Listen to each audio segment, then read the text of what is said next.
ভগবান, আমার দোকানটার কি হাল হলো! টিন আর জানলার কপাট সারাতে খরচ তো প্রচুর। মা, এসব ভেবে লাভ নেই, চলো সব গুছিয়ে নি।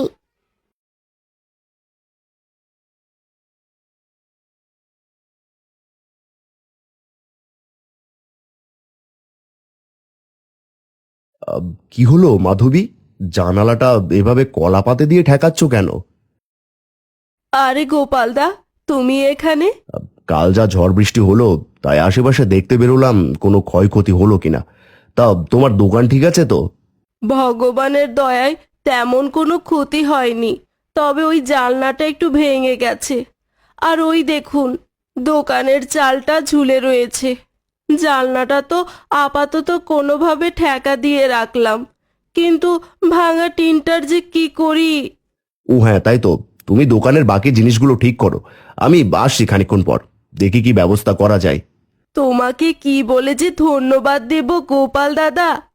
তুমি তো জানোই এই দোকান ছাড়া আমার আর কিচ্ছু নেই।